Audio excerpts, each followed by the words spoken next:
За өнөөдөр мэндийг хүргэе.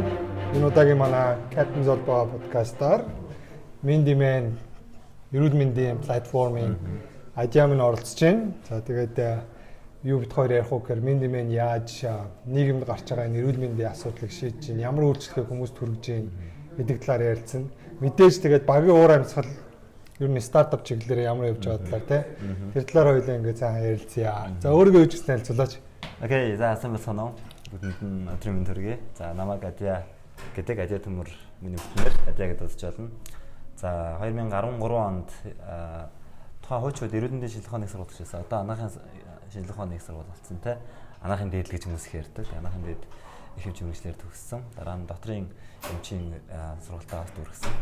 Тэгээ ер нь эмчийн мэргэжлэр мэдээж эмч болох гэж анаахт орсон. Тэгээ төгссний дараагаар бол манай эрүүл мэндийн салбарт зөндөө боломжтой асуудлууд байна. Энийг яаж шийдэх үү гэж нэлээд их зовж эхэлсэн л да. Тэгээд эмчээгээ суугаалах юм бол эмчээ хүнээ үзэл ингээл суугаад нь илүү олон юм хийх тийм нөгөө тэмүүлэл хөсөл ирмэс нэлээд төсөө учраас ер нь стартап байгуулж энэ илүү энтерпренер замналаар замнах нь их зүйтэй байна гэдэг нэлээд дэмжийн цагаан алаатаа тайлбар тохиж орсон дэмжиртэй. Гэтэ миний нэлээд олон төслүүд эхэлжсэн. Гэтэ хамгийн амжилтгүй явж чадсан төсөл юм. Яа тэгэхээр аяга олон удаа фейлдсэн. 3 удаа фейлцээ. Одоо 4-р эхлээд явж чад. Тэгэхээр яг олон удаа фейлдсэн гэдэг нь сайн талтай зүйл нь бол ахаад фейлдэх магадлал арай бууруулж байгаа юм болов уу гэж харж байгаа. Муу талдаа нь бол хэтэрхий удаж байна да. Ер нь фейлднэ гэдэг чинь бас одоо entrepreneur-ийн нэг шалгуур шүү дээ тий. Олон фейлдж үзсэн. Фейлднэ гэдэг чинь хаана очиод фейлднэ гэж нэрлэх юм тий. Гэдэг чинь бас нэг юм байна. Ер нь тэгэл монголчин компани дампуурна гэж байдгүй шүү дээ. Тэгэхээр тэгдэг стартапууд компани стартап гэж бид нэр яриад байгаа боловч ерөнхийдөө л тэр чинь жижиг дунд бизнес шүү дээ. Тэгэл адилхан ХХК бүртгүүлэн тэгэл явж байгаа л бүрт дампуурахгүйгээд ерөнхийдөө өөрөө л шийдээл явна шүү дээ. Тэгээд за Mend.mn платформ нь эрүүл мэндийн салбарт ер нь ямар үйлчлэгийг үзүүлж байгаа, ямар асуудлууд тулгараад тэрийг яаж шийдэж байгаа юм бэ? За Mend.mn-ийн хувьд бүр анхны концепц нь зүгээр нэг юм вебсайтаас эхэлж байсан. Тэгээ явсаар одоо 4 дахь концепц нь бол хэмэл оюун блокчейн дээр илүү суурилсан ийм хэмэл оюухан блокчейн. Хэмэл оюун дээр суурилсан эрүүл мэндийн ухаалаг туслах байх зорилттой. Тэгээ манайхан чинь нэг эрүүл мэндийн асуудлууд маш их тохиолддог те. Монголчин эрүүл мэндийн салбарт тэр нэмлэгт үзүүлнэ гэдэг бол бас нэлээд чамбай асуудал болдог. Тэгэхээр хүн толгой өвдөд байна, эсвэл ханаа төрчлөөч гэдэг юм уу тийм ээ шүлшүүд өвдөд байна. Энэ асуудал тулгархад хамгийн ойрын одоо танд туслах одоо германы эмч бол Mend.mn байх ийм зорилготой. Тэгэхээр мэдээж эмчийг орлох төвчний ажиллагаа хийгээд эмчилгээ хийгээд ингэж явахгүй нь ойлгомжтой. Энэ нийгэмд ялангуяа иргэдэд эрүүл мэндийн боловсролыг олгох мөн аппликейшнасаа дамжаад хүнд очиод хаана очиод үзүүлэх юм бол цаг хугацаа болон хөрөнгө мөнгө хэмнэх ийм боломж олцоо байна гэдэг нийгэм түгэх ийм зорилготой. Нэг талдаа. За нөгөө талдаа бол Монголын эрүүл мэндийн салбарыг ийм нэгтгэсэн ийм платформ ерөөсөй байдаггүй. Ялангуяа эмч нарт, эмнэлгүүдэд ч гэдэг юм уу эмнэлгийн мэргэжилтнүүдэд тусалдаг бас нэг ийм шийдэл ерөөсөй байдаггүй. Тэгэхээр энэ хоёр шийдлийг зэрэгцүүлж үзүүлэх зорилготой ийм платформ да. За тэгэхээр юу юм уу? Мэдээллийг агуулсан байх юм уу эсвэл яг өвчний талаар мэдээлэл өгөх юм уу эсвэл эрүүл мэндийн салбар дээр одоо эмнэлэг хаана гэдэг ямар эмч байдгийг гэдэг талаар ер нь мэдээлэл өгөх гэж байна уу эсвэл аль аль гэж оруулж байна уу? Ер нь аль аль нь. Тэгэхээр аль аль нь гэдэг ингээд хэлчихлээр Mend.mn өөр айгүй том төсөл болчихж байгаа. Том төсөл учраас бас олон фейлдсний шалтгаан нь энэ ч өөрөө гэж магадгүй. Тийм учраас бид нар сүүлд бол илүү төслөө наривчлаад эхлээд step by step гэдэг шиг дээрээс нь төслүүдээ зарим модулуудыг салгаж энэ явж байгаа. Эрүүл мэндийн ухаалаг туслахын цаад суурь нь бол мэдээж дата бааз л байж дараа тий. Эхлээд дефолтоор өгсөн одоо дата баазуудаас манай асуултын хариултууд мэдээж очино. Тэгэхээр цаад хэмэл оюуны наадлын одоо интерфейс нь бол чатбот байж таарна. Тэгэхээр яг дараад нь бол тэр text to speech to text-ууд орно гэж бид нэр цаарж байгаа. Эхний ээлжинд зөвхөн текстээр явж ингэж үзэх гэж байна. Датабазыг гэхдээ хэн үйлдвэрлэх вэ? Хинээс их сурвалж нь хаана байх вэ гэдэг нь бол нэлээд асуудалтай. Яг тэгэхээр эрүүл мэндийн мэдээлэл, баг өчтөрийн мэдээлэл өнөөдөр хуучирч яхад яах вэ гэдэг асуудал. Тэгэхээр бид нар энэ үүнийг бидний шийдэл болохоор монголчин нарийн мэргэжлийн одоо холбоодууд нийгэмлэг гэж байдаг. Жишээлбэл зүрхтний холбоо, одоо ардиологийн холбоо, нөхөн зэргийн гоо сайхны холбооч гэдэг юм уу те. Ийм тэр холбоо буюу нийгэмлэгүүд гэсэн нарийн мэргэжлийн нийгэмлэгүүд тэр нийгэмлэгүүдээс бид нар мэдээллийг байнгын давтамжтайгаар байнгын одоо нөгөө апдейт хийгдэж аваад тэгээд иргэнд болон одоо хүмүүст түгэх ийм зорилготой. Тэгэхээр дунд Mend.mn бол дундын одоо холбогчийн үүрэг ерөөхдөө үүсгэн гэсэн. Тэгэхээр наа чин миний яг одоо бодоод байгаа нэг юм байна л да. Ер нь бол эрүүл мэндийн салбарт одоо ер нь стартапуудын орох ёстой салбарууд юу явах вэ гэхээр нарийн мэрэгжлийн за эмнэлгийн салбар бол эмчдээр тулгуурласан байх хэвээр. За эмчдээр биш юм ах юм бол салбарыг сайн мэддэг хүн дээр тулгуурласан байх хэвээр. Ийм хүмүүсээр үүсгэн байгуулагч бүрдүүлж иж энэ салбарт амжилттай явах нь тодорхой тий. Өөр салбарууд дээр бол харьцангуй гайгүй байсан. Жишээ нь одоо финтек дээр бол шинэ лайнмэнэр гэхэд бол анар бол одоо финанс санхүүгийн хүн бол биш шүү дээ. Гэхдээ тэр салбарыг бол ойлгоод өдөр тутмын хэрэглээнд бол санхүүгийн үйлчлэл маш ойрхон болохоор ингээд тийг явчихж байгаа тий. Бусад салбарууд бол харьцангуй өөр тий. Яг бол нарийн мэрэгжлийн юмныг сайн мэдэхгүй болохоор яг хаана асуудал байгаа юм. Хүнд яаж юмыг итгүүлэх ёстой юм. Хүнд яаж энэ ер нь бол эмчилгээний үйлчлэгээ шүү дээ. Энэ эмнэлгийн үйлчлэгийг яаж худалдах ёстой юм гэдэг чинь айгу тийм нарийн юм дээр тулгуурлаад байгаа байхгүй. Тэгэхээр яг өөр жилээд байгаа өөрөө бол энэ салбартаа удаан ажилласан тийм. Би зүгээр цагаан халааттай хүн байх уу эсвэл нийгмийн асуудлыг шийддэг, цогцоор шийддэг хүн байх уу гэдэг ингээд явж байгаа чинь айгу бол миний одоо хэлэх гээд байгаа миний гол зорилго болж гарч ирээд байгаа байхгүй. Мэдээж аппликейшн бол айгу том байгаа. Жижигсэн өөрөө төрөөллөө Mend.mn бол айгу том асуудлуудыг шийдэхгүй явж байгаа. Директор байна. За апдейт хийсэн хамгийн сүүлийн үеийн мэдээллүүд өгөх юм байна. За source айгуу чухал юм байна те. Итгэлтэй ахаар source байна уу, үгүй юу гэдэг юм байна. За тэгээд хаана очиж ямар үйлчлэгээ авах уу гэдэг чинь бас айгуу чухал гэх юм те. Энэ бүх юмнууд чинь ингээд бүгдийг ингээд агуулхаар айгуу том л харагдаж байна л да. Би тэгээ өөрөө яг мэдээд байна. Яг бол бид нар чинь өөрсдөө ер нь бол стартапуудаа айгуу ойрхон ажиллаж байгаа. Старт ч гэсэн өөрөө стартап тэгэхээр бидний ингээд хийх гэж байгаа юм бол гайгүй нүсрэ байдаг. Тэгээд мөнгө хүчтэй юм дээрээс ингээд хязгаарлалт байдаг учраас энэ асуудлуудтай ингээд нэг ингээд явахаар бас нүсрийг ойлгоод байгаа л да. Гэхдээ шүү дээ тийм. Одоо би зүгээр анзаарснаар манай эмнэлгийн салбарт нэг юм яваад байгаа ингээд хүмүүс за стартапууд байна. Айгүй олон үйлчлэгээ ингээд нэвтрүүлж болно. Тэгээд ихэнх үйлчлэгээнүүд нь тодорхой төвшин зүгээр мэдээлэл хүргэх, мэдээлэл солилцох төвшөнд байж болно те. Гэхдээ яг хүн ингээд очиод үйлчлэгийг авах гэж штэ. Тэр нөхцөл тэр үйлчлэгийг авах гэж байгаа тэр юм оо бит харилцааг бид нар ер нь аппликейшн руу шилжүүлээд тийм бит бус болгох боломж ер нь хэр юм болоо. За зөвхөн Монгол гэхгүй ер нь одоо энэ дэлхийд яар.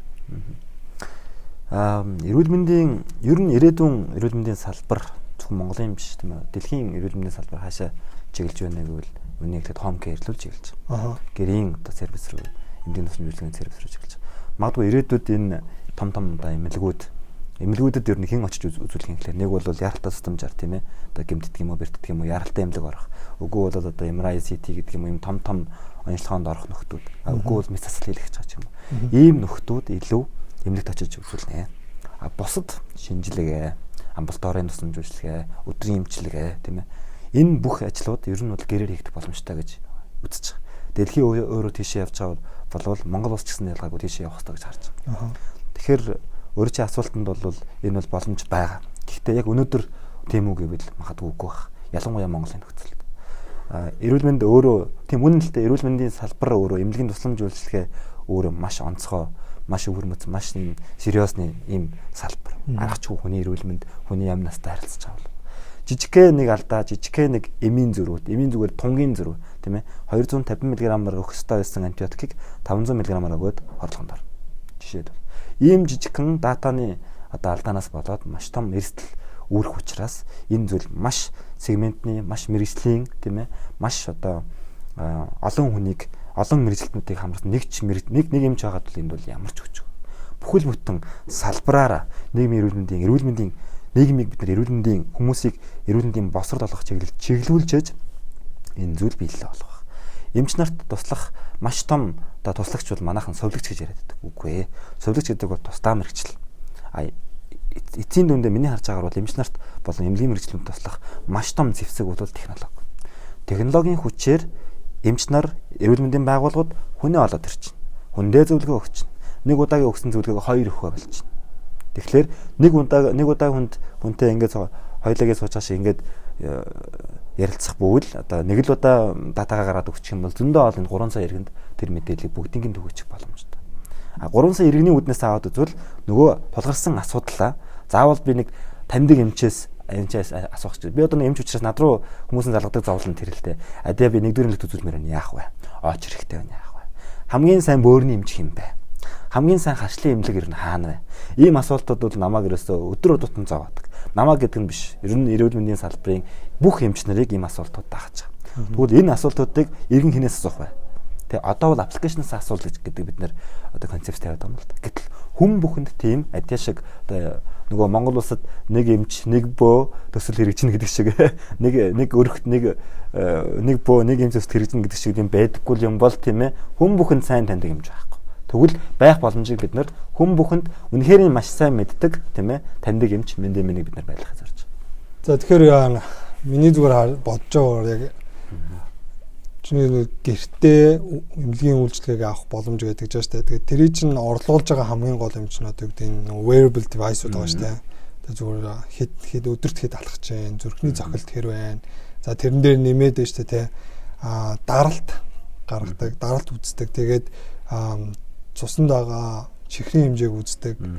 Иймэрхүү юмнуудыг авдаг болоод тэгээд энэ байнга ингээд 24 цагаар ингээд бичигдээд тийм болчих юм бол яг ихнээсээ болж л байгаа. Тэгэхдээ ийм болчих юм бол айгүй их одоо ачааллыг эмнэлэг дээрээс эмнэлэг одоо клиникүүдээс бид нэр ингээд холдуулж чадах юм тий. Зөвхөн л хувь хүний өөрийн өдөр тутмын хийж байгаа энэ юмыг ингээд ашигласнаар л бий болох гэдэг шүү дээ. Тэгэхээр мэдээж дасгал сургууль бол маш чухал тий. Энэ бүх юм дээр ингээд бүгдийг рекорд хийгээд мэдээллийн бааз нь ингээд апплод хийгдээд ингээд мэдээлэл аваад ах юм бол эмчнэр дээр очиод бид нар зүгээр л жингээ үзүүлэл заримдаа очиход чек аут хийх гэж үүдээ эмнэлэг дээр очиод жингээ үзүүлэл, даралтаа үзүүлэл, за нэг жоохон иймэрхүү байна гэдэг симптом байлал тэгэл гараад ирдэг ч тэр бүх асуудлыг ер нь шийдээд арай илүү агсан төвчний үйлчилгээнүүдийг авахтаа хүнтэй харьцах.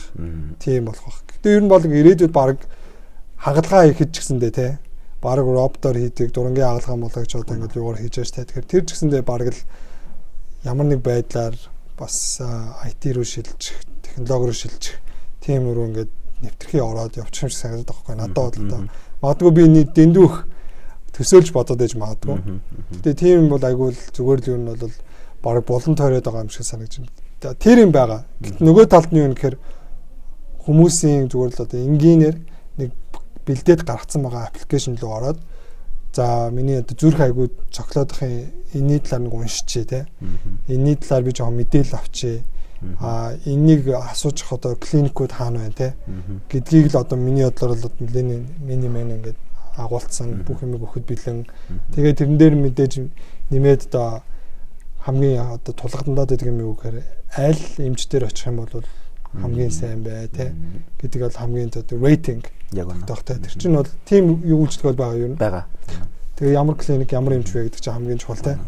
Рейтинг тогтоох рейтинг тогтооход бас явцсан ойлголт болчихсон. Манайхан сайн эмч муу эмч бараг нь ерөөсөө дээд туйл доод туйлыг л яриад байгаа юм те. Тэгтэл юу нь сайн юм, юу нь муу юм те. Магадгүй маш одоо мундаг эмч байлаа гэж бодоход харилцаа хандлага нь тааруу байж магадaltaй те. Маш гоё харилцаа хандлагатай хэрнээ ур чадвар нь тааруу байж магадгүй те. Гэтэл тийм хэрнээ орчин нөхцөл нь тааруу байж магадгүй. Эсвэл хүлээлгийн цаг нь одоо ихч гэдэг юм. Тэгвэл яг юу нь сайн юм, яг юу нь муу юм гэдгийг илүү ойлгомжтой, илүү одоо тодорхой гаргаж өгөх ийм рейтинг систем бид нар үүсгэхийг хичээж байгаа. Гэхдээ бид нар энээс илүү эхлээд иргэдэд туслах одоо энэ ухаалаг туслах гэдэг ямиг гаргахаас илүүтэй бид нар дөрүүнд нааныг хийх зүйл бол бид нар Монголын эрүүл мэндийн салбарын энэ олон одоо эмч, эмнэлгийн мэргэжилтэн энэ эрүүл мэндийн байгууллагуудыг цэгцэнд нь оруулах, тийм ээ, технологийн цэгцэнд нь оруулах, датаг бүрдүүлэх ажлууд бид нарт ихний ажил болж байгаа. Тэгэхээр тэр ажлынхаа хүрээнд бид нар хамгийн эхлээд одоо аппликейшны маань хамгийн ихний хувилбар нь event-ийн тест бид нар гаргасан. Тэгээ event аппликейшнаа бид нар гаргаад одоо бол улсын хэмжээнд бас event аппликейшнаа бас лонч хийх гээд ингээд лонч хийх бас дараагийн шний хөрөнгө оруулалтыг татах гээд ингээд явж байгаа. Өвөг нь бол санаа нь event эрүүл мэндийн салбарт маш олон юм цаас үйлдвэрлэл явж байгаа. Зөвхөн эрүүл мэнд биш. Улсын хэмжээнд те тэр цаасан үйлдвэрлэлийг эхлээд бид нар эрүүл мэндийн салбараас шийдэж эхлэе гэсэн юм санаачлага явж байгаа. Тэг мэдээж одоо бол хамгийн чухал зүйл дата болчихсон. Дата болчихсон учраас яаж бид нар одоо дата майнинг хийх вэ гэдэг юм явж байгаа шүү дээ ирэхэд бүгд мэдээж. Тэгэхээр тэр дата майнингийг яаж эхлээд датагаа яаж цуглуулах вэ? Дараад нь бид нар яаж тэндээсээ майнинг хийх. Тэгээд тэндээсээ яг чухал хэрэгтэй дата нь бид нарт юу байх вэ? Тэрийг яаж байрч үлдэх юм. Гэтэл нөгөө датанууд нь яаж бид нар апдейт хийх. Ийм асуудлууд бол хамгийн чухал байгаа учраас эхлээд бид нар энэ рүүгээ нэлээд анхаарч байгаа. Ийм учраас аппликейшн маань бас гарах нэлээд удаж байгаас ийм сул талуудаас ажиллаж байгаа шиг байна. Тэгэхээр хоёр юм ярмаар байна л да. За нэгтэн дээр дата гэж штэ. Хоёрт нь юм бол танаа багийн уур амьсгал энэ бүтээцнийг ингээд эхлээд зүгээр датан дээр ингээд ярихад тэр дата тэр мэдээлэл те тэр юу нь манай Монголд олоход хэцүү байна уу? Та хаанаас энийг авч чинь? Мэдээж та дээр бол бүрдээгүй л байгаа шүү дээ, тийм байгаа. Тий. Бүрдүүлэх ихний сэжмүүдэл бид нар үүсгээд явж байгаа, темплейтүүдэл үүсгээд явж байгаа. Дата мэдээж эн чинь нөгөө дэлхийн эрүүл мэндийн байгуулагч гэдэг юм эрүүл мэндийн одоо өвчний тухай тех ёстой, инх ёстой гэсэн гайдлайн энэ төр бол олон улсад хийгдэж явдаг. Тим датанууд бол байгаа те. Байнгын шинжилгээ байдаг. Тэр бол манай сурвалжийн гол одоо барих ном гэх юм уу гол барих судар маань бол зөв мөн. Гэхдээ энэ датанууд монгол хэл дээр энэ локал энэ Монгол улсын хувьд бол монгол хүний эрүүл мэндэд ялангуяа тий. Монгол хүний эрүүл мэндийн имийг хаавсан кэнд юм уу ганд юм уу одоо гаргасан судалгаанаас үндэслээд шууд ингэх нь бол бас одоо харьцангуй алгал. Тэгэхээр нээлттэй энэ датанууд. Data source тийм актер нээлттэй бас биш ээ. Нээлттэй биш. Их нэгдсэн биш бол тий. Нэгдсэн биш. Ихэнх дата бол ер нь баг мэрэгжилтнүүдийн тархинд л гэж ураг харна шүү дээ. Тийм. Тэгтээ мэрэгжилтнүүдийн тархинд дата байлаа гэдэг тэндээс алдаануудаас гарах хэрэгсэл мэдээж байгаа шүү дээ. Тийм учраас бид нар нэг хүн биш холбоо нийгэмлэгийн төвшөнд нь яриад байгаа. Тэгээ манайх одоогийн байдлаар 7-8 нийгэмлэгтэй хамтын ажиллагааны санамжчиг байгуулчихсан. Хамтын санамжчиг биш юм байна. Хамтын ажиллагааны гэрээ байгуулсан явж байгаа. Ерөөсөө гол сурвалж тэр датаг үүсгэх. Хамтарч бид нар улсын хэмжээнд явж байгаа энэ хэмжээнийг хамтарч хөгжүүл. Эмчийн туслахаа хамтарч хөгжүүл. Ингэснээр бид нар иргэдэд энэ улс нийгэмдээ тодорхой ч гэсэндээ одоо хувь нэмэр оруулах гэдэг ийм л юм явж байгаа. Тэрнээс хувь адьяа, бата, доржоо гэдэг юмч энийг хийх бол бид нар боломжгүй гэж харж байгаа. Мөн дээрэс нь салбарын бос хүмүүс бас хийхэд бол заавал технологийн болон энэ салбарын нөхдөд нийлжээж хийхгүй бол энэ дээр алдаа мадаг гарах магадлал их өндөртэй харагдаж байна. Миний өмнөх подкаст дээр халдвар төвчин судлалын үндэсний төвийн саран цэцэг гэдэг юмч орсон байхгүй. Тэгээд тэн дээр хэлж байгаагаар бол Facebook дээр маш олон хүмүүс одоо юу гэдэг буруу мэдээлэл таашаа. Wow, тэд нар өөрсдөө тийм Facebook-ийн пэйж ажиллуулдаг юм. Тэгэхээр энэ нь бол яг хуу мэдээлэл нь бол яг эмчнэрээс гарч байгаа. Зөвлөмж нь бол эмчнэрээс гарч байгаа. Тэгэхдээ юу сонирм байгаа вэ гэхээр тэр асууж байгаа асуултууд нь дандаа Facebook-ээр ирж байгаа. Хариулж байгаа хариулт нь дандаа Facebook-оор явчих байгаа байхгүй. Тэгэхээр нэгдэлтэй бодох юм бол хүмүүс өөрийнхөө одоо юу гэдгийг асууж байгаа асуултыг нээлттэй байлгах сонирхолгүй л байгаа шүү дээ. Нөгөө талдаа бодох юм бол тэр мэдээлэл чинь айгүй хэрэгтэй юм байгаа байхгүй. Тэгээд доох бэлгийн замын халдвар төвчин гэдэг яг энэ тал дээрээ бол тэр хүмүүсээс айгүй их асуулт ирдэг. Тэгэхээр тэр насны хүмүүстэй идэвхтэй бэлгийн харьцаанд ордог насны хүмүүс эсвэл орох гэж байгаа тэр өсвөр насны хүмүүсийн асууж байгаа юм те мэдхийг хүсэж байгаа юмнууд ч айгүй их юм байгаа. Тэгээ тэр бүх болгоныг хариулж байгаа, яаж хариулж ийн мэдээж тэгвэл бараг л хариулах арга барил нь хүртэл нэг тодорхой янзаар явах хэрэгтэй шүү дээ. Тэрийг шингээж өгөөгүй байх юм бол хүмүүс бас харьцангуй харцахгүй. Тэгээ нөгөө талаараа бодох юм бол Монгол хүмүүсийн юм байдаг бол Япон хүмүүсийн юм байдаг. За Европ барууны хүмүүсийн иймэрхүү байдаг, арай нээлттэй байдаг ч юм уу. Эсвэл арай илүү дэтэлжсэн юм асуудаг ч юм уу те. Тиймэрхүү ингээд онцлог шан чанарууд байгаад байгаа байхгүй. Тэгэхээр тэр бүх юм ингээд шингээхийн тулд миний бодлоор за дата, эрүүл мэндийн салбар гэхээс илүү энэ бол юу гэж юм гэхээр ерөөсөө problem solving буюу те асуудлуудыг шийдэх тэр багийн үйл ажиллагаа болоод байгаа байхгүй. Яаж бид нэр зөв гэдэг Америк тогтцсон үйлчилгээ байлаа гэхэд Монголд яаж нэвтрүүлэх вэ? Монгол хүмүүс ямар байлаа? Ямар нөхцөл тэр хүмүүс асуудаг бай те? Ямар сувгаар асуудаг бай? Мэдээж мэдээлэл нь бол байж болно. Нөгөө нэг онлон тогтцсон байж болно. Тэгэхээр за Японд бол юм гээд тэнгууд одоо юу гэж юм гэхээр ямар ч стартап гэдэг бол технологиос гадна тогтцсон онлоосоо гадна салбараасаа гадна хамгийн гол тогтоод байгаа юм чи юу гэхээр багийн ур амьсгал. Багийн бүтэц. Тэр багийн гишүүд ямар хүмүүс байна. Тэгээд тэр дунд байгаа ер нь хамгийн гол юм чинь тэр баг дотор гарч байгаа санааг баг өөрөө яаж тэрийг дэвшүүлж үнэн зөвийг хэрэгжүүлж бодит амьдрал дээр хэрэгжүүлэх гэдэг чинь хамгийн гол юм байгаа байхгүй. Тэгэхээр танаа баг ямар байна гэдэг тэгээд тэр асуулт руу би орох гэдэг юм л да. Ерөөсө туйлын үнэ. Ерөөсө хамгийн чухал зүйл бол баг тий. Тэгээд тэрний ард багийн ажиллагаа, багаараа хамтран ажиллах юм зүйл явж байгаа. Энтэй бол санал 101 байгаа. Мэдээж манай багийнхан дийлийнх нь эмч нар дандаа эрүүл мэндийн салбарын мэрэгчлэлтнүүд байгаа. Ер нь бол эмч болон технологийн нөхдүүд нийлсэн гэдэг давч хундаа ойлгочих болно. Технологийн эдэн нөхдүүд тэнд технологионуудад ингүүл тэгвэл зүгээргээд өгсөн юуны дагуу ингээд явж байгаа. Энд хэдэн эмч эрүүл мэндийн салбарын ангиултыг үл зүгээргээд санаануудаа нийлүүлээд дундаа дизайн спринтээ бид нар хийгээд ингээд л явж байгаа. Мэдээж стартап компанид тохиолддог бүх зовлон жаргалууд манайхаар дамжиж өнгөрч байгаа. Тэр бол хамгийн нэгдүгээр санхүү за ингээд бүх юмнаас эхэлж байгаа те. Тэгэхээр мэдээж мөнгө гэдэг чинь хязгаартай хэмжээтэй хөрөнгө оруулагч нараас хэмжээтэй хязгаартай. Тэгэхээр нөгөө дахиад нөгөөсөө урд тормоогоо хойд тормоогоор нөхөн гэдэг чиглэл юмнууд явж байгаа шүү дээ. Энд эхлээд нэг энжил босголоо. Тэгээд сид ингээд босгоол ингээд яг л энэ замналаар бид нар санхүүжилтэ татаад ингээд явж байгаа. Тэгээд яг хуу одоогийн байдлаар бол манай хөрөнгө оруулагч нар ч гэсэндээ энийг бол social enterprise гэж харж байгаа учраас хөрөнгө оруулалт явж байгаа гэж би бодож байгаа. Түүнээс эхнээсээ энэ Mend.mn гэдэг төсөл өөрөө бизнес актер, бизнесийн модельтэй, актер ашиг орлогын одоо тоотой энэ төр байгаагүй. Ерөөсөө ийм юм хэрэгтэй байна. Энд хөрөнгө оруулаач. Энийг одоо хийчих юм бол энэ улсад ийм одоо үр дүн гарах гээд байна. Ерөөсөө нөгөө problem based юм ярьсан.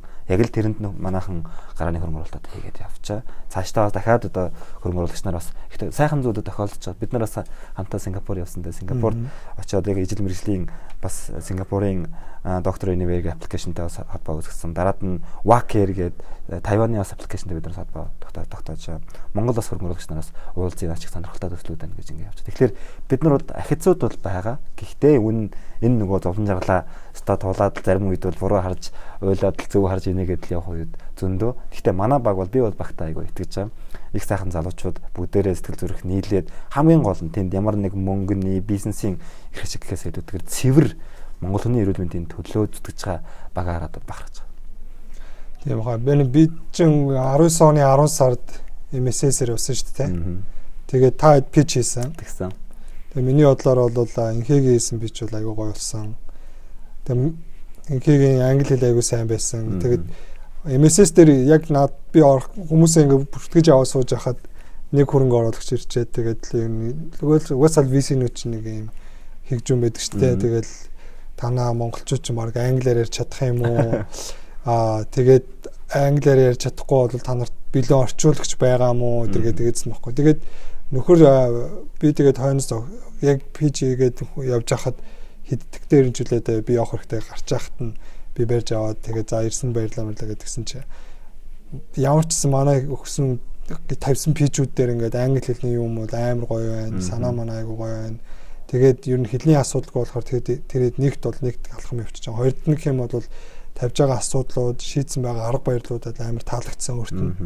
Тэгээд одоо ч гэсэн бид нар байнгын апдейт өгөөл яваад байгаа байхгүй. Тэгээд бидний энэ нэг хийдэг юм юу гэхээр заавал бид нар хамтдаа таадтай очих холбоо. Гэтэ манай энэ салбарт ийм стартапууд явж байна, иймэрхүү явж байна.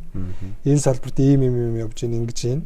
Гэт нөгөө хөгжил хаана явж байна гэдэг нь бид нар өөрсдөө ерөнхийдөө базаад хэлцдэг. Тэгээ бид нар ер нь тэр нийт салбараа байнга өөрөө ингээд чи эрүүл мэндийн салбарыг судалж байгаа бол бид нар экосистем стартапын экосистем тэр салбараа судлаад байж байгаа байхгүй. Тэрэн дээр явж байгаа бүх юмнуудаа ингээд тайлагнаал хэлээл ингэж сонирхох юм бол холбогдоод ингээд тэгээ дараагийн үйл ажиллагаа энд болно гэдэг ингээд явж л байгаа л да. Тэгэхээр яг миний бодлоор бол юу гэж юм тэгэхээр тэр хүн ингээд харилцаа үүсгээд үлдэж гин гэдэг бол яхаа аргагүй та хэдийн тавьсан презентацийн тэр MSS үеэр бол гоё болсон. Тэгээд дээр нь сонсоход та дахиад партнершипийн харилцаа үүсгэсэн байж тээ. Тэгсэн.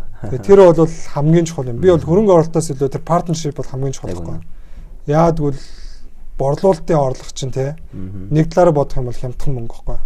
Тэгвэл яг хөрөнгө оруулагчаас мөнгө аавна гэдэг чинь бол яг тууз дээр ч ирээл суучин байнга юм шаардна. Тэгээд олон хөрөнгө оруулагч байх тусмаа олон янзын асуудал үүсгэж орж ирнэ те. Муу гэж байгаа юм биш. Тэр хүмүүс чинь үйл ажиллагааг чинь сайжруулахын тулд гэж байгаа. Гэхдээ яг бизнесээ явуулах гэж байгаа стартап хийж байгаа юм бол тэр болгон хөрөнгө оруулагчийн хариултыг асуултын хариултыг л олоод сууж гэнэ гэж байхгүй шүү дээ. Яг үнэ. Бидний асуулт чи юу вэ? Нийгэм тулгараад байгаа эрүүл мэндийн асуудал хурдан хөл тавьж шийдэх хэрэгтэй юм. Хоёрд нь үл юу гэхээр ер нь бол стартапууд дээр нэг гардаг юм. Эхний тоглогч бол ерөнхийдөө бол унах магадлал өндөр. Хоёр дахь тоглогч бол дандаа амжилттай болох магадлал аюул өндөр байхгүй. Яагаад гэвэл эхний тоглогчийг харж байгаад алдааг нь засаад орчдөг. Тэ? Хэрэглэгчийн дадлыг эхний тоглогч бий болгоод өгчдөг. Тэгэхээр нөгөө эхний тоглогч бол миний бодлоор яг олон нийтэд ингээд бүх юмыг задлаад тавьж байгаа. Яг энэ directory, rating-ийн бүх системийг тавьж байгаа анхны аппликейшн танах байгаа байхгүй. За би зүгээр сонсоход бол өөр аппликейшнуд байгаа. Гэхдээ тэд нар бол хэрэглэгчд руугаа ингээд дайрж эхлэх байгаа байхгүй. Тэр бол алдаа тий. Тэгэхээр миний бодлоор бол тэрийг ингээд айгүй хурдан хэрэгжүүлж авах нь айгүй чухал. Тэгэхээр миний нэг дараагийн нэг гаргаж ирээд ярмаар байгаа юм юу гэхээр та хэдийн харж байгаагаар заяа. Бага ингээд та андууд лабтай ингээд нэгдсэн маш та тийм байна. Тэгээ миний харж байгаагаар айгүй ухаалгаар шийдээд байгаа байхгүй. Над дээр бас айгүй олон хүмүүс яриад хэлдэг юм. Яаж бид нар IT-ийн баг бүрдүүлэх вэ гэдэг байхгүй. IT-ийн баг үнэхээр бүрдүүлэх хэрэгтэй юм уу? Тэ. Тэгээ тэрийг яаж хийж чинь хоёрт нь гэх юм бол та MSS руу явсан тий. Миний харж байгаагаар бол амар тийм шургуу явж байгаа байхгүй. Им сурахын тулд тэгээд нэг юм өдрөөр ингэж асуудлыг ингэж олж тэгээ үйл ажиллагаа яаж юм явдгийг гэдэг олох биш. Шууд үсрээл 5-6 сарын дараа яа байх асуудал руу шууд үсэрж ороод тэгээд тэр пэйж мэж хөрөнгө оруулагчтай уулзаад тэгээд явчихж байгаа нь бол урагшаа урд явахад амар ингэ болохоор юм шиг. Айгу тэр талаар бол та айгу их даваа явж байгаа юм шиг. Тэгэхээр чиний бодлоор инхээ хоёр дүүсэн байгуулагчийн бодлоор бол ер нь стартапыг та өөрсдөө ер нь ямар байгууллага ямар бүтцээ түрүү ойлаа ярьсан. Тэгэхээр ер нь ямар байх ёстой гэж боддог. Бид нэр нэгэн технологи хийж байгаа. Технологи хийж байгаа бол тэр технологиг хэн хийж чадах юм? Тэр хүнтэй нь очиж уулзах хэрэгтэй. Тэгээ бид нар өмнөх 3 удаагийн фейлдсэн шалтгаан хоёр нь бол технологийн багууд нэг оролцоо явж байсан. Нэг нь бол технологийн баг дээр очихгүй фейлдсэн баг. Тэгээ энэ удаагийн сонголтоо бид нар андууд лабыг сонгосон шалтгаан нэг дөрөөсөө бид нар уулзаал дөрөөсөө л окей ерөөсөө хин хинийх нь санхүүгийн ихээс илүүтэйгээр цэвэр ерөөсөө хүсэл тэмүүллийн асуудал болоод явчихсан. Хоёрт манай андууд лабын зорилго нэг болсон. Хоёрт манай андууд лабынхан одоо жинхэнэ одоо эрен дээр явж байгаа гэж хэлэх юм одоо эрен дээр явж байгаа маш олон технологийн одоо мундаг залуучууд нэгтчихсэн байсан. Тэгэхээр бид нар яагаад яг түрүүний асуулт яагаад заавал одоо нөгөө баг бүрдүүлэх гээд эснийг бол халтуурны ажил хийх гээд тийм ээ мөнгө нөгөө шууд хийх. Гэтэл нэрний апдейт ирээд асуудалтай. Тэгэнгүүт окей шууд нийлч. Нийлээд дундаа одоо компани авалч. Дундын компаниараа бид нар технологи гаргаад авч. Ерөөс ийм маш амархан цагт авчилсан бид нар шийдвэрийг гэхдээ зоригтой болон одоо бас тийм шийдвэрийг гаргаад явж байгаа. Эндээ бол бид нар сэтгэл хангалуун байна. Хоёрт Сингапур руу явхад бол үнэхэрийн одоо стартап компани чинь бас мөнгө гарч байгаа те. Стартап компани мөнгө гаргаад явхад бид нарт бол 100 төгрөгөхгүй хайран байхгүй те. Чухал ах. Гэтэл тэр тийм ч их хэмжээний мөнгө биш хэрнээ бидний хувьд бол их мөнгөөр гаргаад тийш явж байгаа. Хамгийн гоё нь бид нар тэр гаргасан мөнгнөөс хэд дахин нугалсан хэмжээний ашигтай ирж байгаа.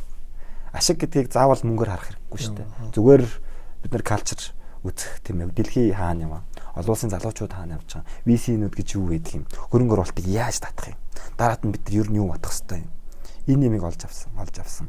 Хоёрт бас бид нар та бүхэнд баярлалаа гэж хэлэх гэж байна. Яагаад тэгэхээр ер нь бол миний нэг барьдаг зарчим нэгдүгээрт хамгийн мундгуудтай нь хамтрах хэвээр. Хоёрт мэдхгүй зүгээр мэддэг хүнд нь даатах хэвээр. Зүгээр мэддэг хүнийг дагах хэвээр гэдэг нэг юм зарчмыг барьдаг болсон сүүлийн үед. Өмнө нь миний алдаа юу байсан гэхээр бүгд нь өөрөө нэг хундаал ингээл тухах гал ингээл маркетинг ажиг өрөө хийх гээл маач ингээ бараг л нөгөө юу лээ алтан бичгээж өөрөө төлөвлөх гээл те амар нөгөө олон гартай амар мундаг скиллтэй болох гал өөрөө нэг лаг царайлах гэж хичээдэг байсан бол одоо зүгээр байсан. Зүгээр окей чи чадчаад нь хамаал мөнгөний нөхөд хэлэх. Эвгүй окей чадчаа хүний багтаа авъя. Ерөөсөө яг л энэ зарчим барих нь нөгөө өсрэлт хийх боломжийг илүү хурдан болгож яана гэж харж байгаа. Тэгэхээр бид нар энэ талаараа бол зөв явж байгаа болов уу гэж найдаж байгаа. Ягаад тэгэхээр хүмүүсээс одоо хүмүүсийн зөв явж байгаа хүмүүсийг араас нь дагаж байгаа учраас найдаж байгаа. Мэдээж нөгөө зах зээл дээр бол бид нар мөсөлтийн ажлыг хийж байгаа. Тэгэхээр тийм учраас мөсөө зусж байгаа учраас ир мохно шүү дээ. Тэнгүүд ард нь нэг сайхан ингээд салхинд нь суугаад ингээд явж байгаа падгээ гараад ирэх юм бол нөгөө хоёр дахь бизнес илүү амжилттай явдаг гэдэг нь тэр. Би ч нөгөө багада цааны спортоор хичээлдэг байсан. Тэгээ цааны спортоор хичээлж чад уулын уруу буухын тулд тамирчныхаа ард орохдоо алаан болдог байхгүй. Чи урдар.